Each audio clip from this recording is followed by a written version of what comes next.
ये एक ट्रेल लगी हुई है अमेरिका से, बरतानिया से आप उठे, आप अगर इस किस्म की सोच रखते हैं, उठे जहाज पकड़े, पाकिस्तान आ जाएं, लाहौर आ जाएं, अगर आपको 10 दिन के अंदर अंदर आप जिहादी तंजीम के साथ कांटेक्ट ना एस्टैब्लिश करें तो मेरा नाम नजम सेठी नहीं।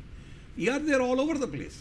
आप बड़ी आसानी है, मदरसों में चले जाएं, बातें करें इस किस्म की, वो 8, 10, 15 दिन के अंदर अंदर वो आपको देखेंगे, हर जगह पे तो वो फिर रहे। साहब तो ये रिक्रूट करना कोई इतनी मुश्किल गाल नहीं अगर आप तैयार हो रिक्रूट करने। अच्छा, एक और बात जो कही जाती है कि जी ये जैसे आप बात करें क्रिसमस बॉम्बर की, नाइजीरियन की, उस वक्त भी हुआ तो आपको याद होगा प्रेसिडेंट ओबामा ने बड़ी तनकीद की थी अपनी इंटेलिजेंस नेटवर्क पे।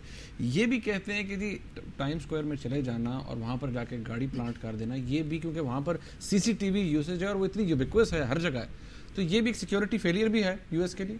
नहीं देखिए, सिक्योरिटी फेलियर तो हर जगह पे सिक्योरिटी फेलियर ही होता है ना, कि कोई ले आए। वो जो नाइजीरियन बॉम्बर था वो भी सिक्योरिटी फेलियर था, उससे पहले वो जकी साहब थे, वो जरी साहब थे, वो सिक्योरिटी फेलियर। तो वो ये सिक्योरिटी फेलियर्स ही होते हैं ना, somebody gets through। इतनी टाइट तो सिक्योरिटी है नहीं। और मैं अभी आपको एक बात बताऊं, 1 मिलियन कंटेनर्स से ज्यादा अमेरिका की मुख्तलिफ पोर्ट्स पे आते हैं दुनिया से, कैरिंग गुड्स कंटेनर्स। पता नहीं कितनी पोर्ट्स है अमेरिका की। अब 1 मिलियन कंटेनर्स, 10 लाख कंटेनर साल में आता है अमेरिका में ट्रेड, इससे ज़्यादा आता है। अब आपका क्या ख्याल है, सारे कंटेनर खोले जाते हैं? तो अमेरिका को सबसे ज़्यादा जो इससे ज़्यादा खौफजदा इसलिए है, वो कहते हैं ये कंटेनर में ही ना कोई किसी न वक्त कोई सूट केसेस आ जाए, इसीलिए उनको ये फिक्र है कि कोई यहाँ न्यूक्लियर मटीरियल ले डेटोनेटर आना जाए, सूट केस में भरें या इतना 2-3 ट्रंक्स लें, कंटेनर में डालें, कहें जी इसमें फलानी चीज़ आ रही है और कंटेनर रिलीज हो जाए, वहाँ से पकड़े, गाड़ी में रखें और न्यूयॉर्क ले। ये सबसे बड़ा, इसीलिए वो न्यूक्लियर प्रोलिफरेशन के खिलाफ है।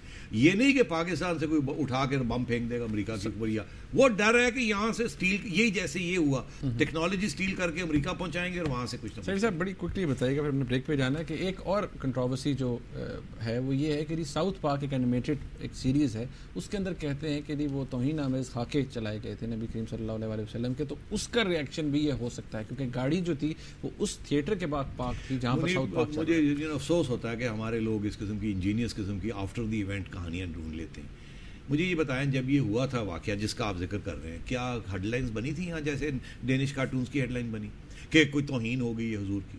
कुछ नहीं हुआ। मैंने एक चीज़ नहीं पढ़ी।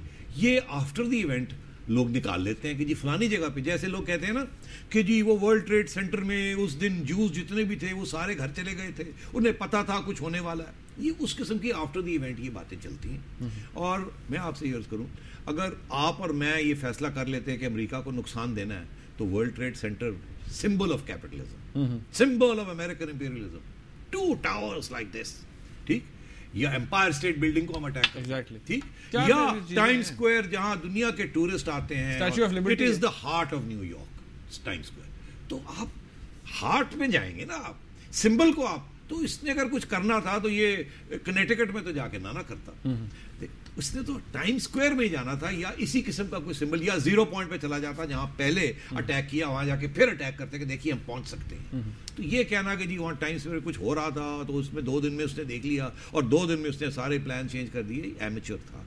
और वो उसकी एमेच्योरिज्म जो नजर आ रही है। सर साहब यहाँ एक ब्रेक लेते हैं नाज़रीन, ब्रेक के बाद जब हम वापस आएंगे तो हिलरी क्लिंटन के क्या बयानात रहे, क्या वो सी just playing to the domestic gallery, वो अपना इंप्रेशन बना रही थी अपने लोगों के सामने, या वाकई उनकी बात में को वजन था, इस हवाले से भी बात होगी और फ़ौरन आपके क्वेश्चन भी हम लेंगे। हमारे साथ रहिएगा।